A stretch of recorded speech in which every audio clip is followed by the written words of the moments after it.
So law enforcement agencies across the country use AI-powered cameras to scan billions of vehicles each month, often without drivers even knowing they're being recorded. So roughly about 20 to 25% of all reported crime in America is being solved in some way or another with Flock technology. Really, I want law enforcement to have all the tools that they need. At the same time, those tools have to be constitutional and they have to be safe. Okay, so that is the same camera in 3 versions. PBS says we have a privacy fight. Flock says the cameras help solve an enormous number of crimes. And Glenn Jacobs says police should have useful tools, just not tools that outrun the Constitution. The awkward part is that all 3 can be pointing at something real.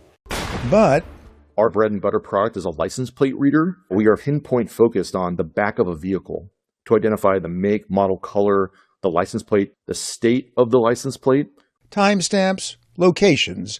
But Flock's AI-powered cameras also record bumper stickers, dents, to match against local and national law enforcement hot lists. So you have probably driven past one of these and never noticed it. The camera takes an ordinary trip, the car, the plate, the time and the place, and turns it into a record that can be searched later. One record sounds fairly boring.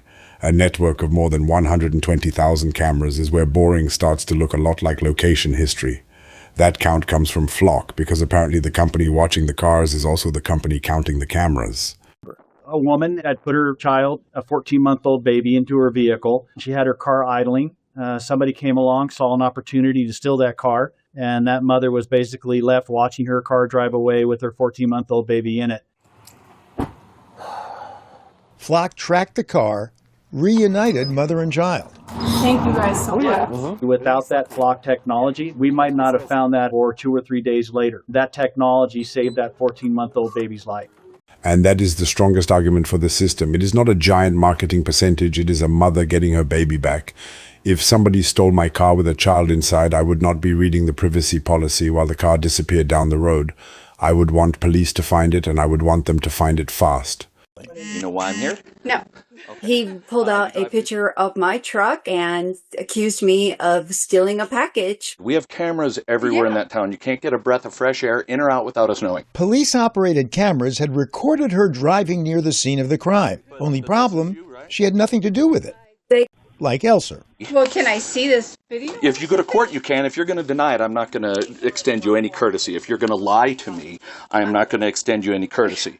This is where the problem stops being theoretical. The camera produced a lead, but a person turned that lead into certainty and walked into her home, acting as if the machine had already finished the investigation. She eventually cleared herself with her own location history and video, which means the answer to government surveillance was personal surveillance. Everybody keep receipts for where you were at all times. Completely normal way to live. When you have a national database of these cameras that can be queried by law enforcement without a warrant, that qualitatively shifts something about the surveillance. Joseph, this isn't a small beat local police officer just looking into local crimes necessarily. You can have an officer on the other side of the country search for vehicles on the other side of the country as well. That is why it is only a license plate camera is not a very useful answer. One camera sees one car. A searchable network can build a history. The Washington Post found at least 50 officers accused of misusing Flock or similar plate reader systems, including personal searches involving partners or former partners. Those are accusations, not 50 convictions, and they do not mean every officer abuses the system. They do mean nobody would do that. Is no longer a serious safeguard. Charged or accused of using the technology inappropriately, including stalking. This North Carolina police officer arrested for allegedly using it to track her boyfriend's ex-wife more than 30 times. She's set to appear in court at the end of the month. That's what bothers me the most, that the people that use this stuff for personal gain. Critics also... Now put some names and numbers on that.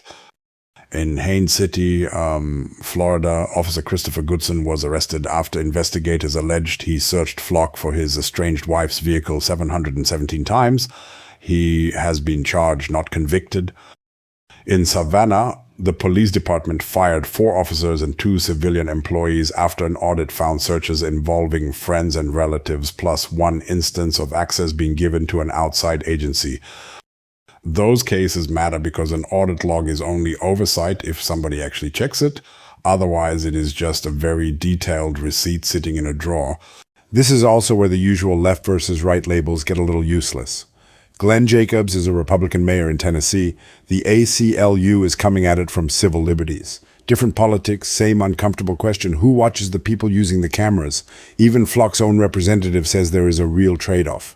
There's kind of no denying that it has clear benefits to cities. But the question, I think, is a very real one, which is, what's the trade-off we're making in society? Are we comfortable with that level of trade-off? And I think those are fair questions to ask. Then Oshkosh turned that abstract trade-off into a very practical question. A council member asked whether the system could create a heat map of a vehicle's movements. Flock said no. The council renewed the contract 5 votes to 2. Everybody went home, and the answer survived until the next morning. On Tuesday night, Flock safety experts told the council their license plate reading systems did not create heat maps to track vehicles, which Oshkosh police determined to be untrue. I know that you trust me to give you my best recommendations that are in the best interest of the city with the information that I have available to me. I mentioned yesterday that it's not just jelly beans on each side of a balance that helps me make my decision, and clearly I did not have enough jelly beans on the correct side. I don't know how I can make a decision or discern what's right or what's wrong or even the capabilities of the system if you lie to me. I walked away from it with the exact words, and I said to my wife on the drive home, I said, you know, if this is the best that you can get from civic engagement, then what's the point? The council cancelled the contract 7 votes to 0. That part is not hypocrisy. They checked the product, got new information, and changed the decision. Flock said its representatives understood the question differently. It acknowledged a map view called a heat map, then described the wrong answer as a small misconception and the dispute as a minor nuance. That is an impressive amount of public relations work for the word no, Tuesday not available, Wednesday available, but apparently everybody misunderstood what not available meant.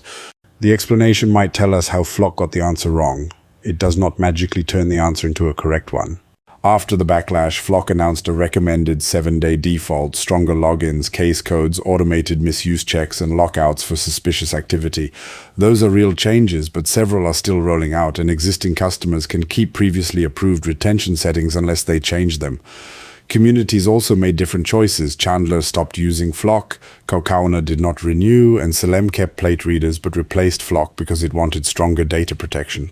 It will be a more challenging one for the police department in terms of solving crime. We're going to end up probably not as successful at apprehending folks just because we don't have the information that we had in the past as it relates to what we had available with us with the LPR technology.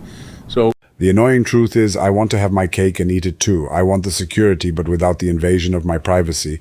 The problem always lies with people who have access to these tools, wielding them incorrectly, stupidly, or just plain abusing them. If we actually held the people running these systems accountable and made the whole thing more transparent, you would see a lot less of this abuse of power.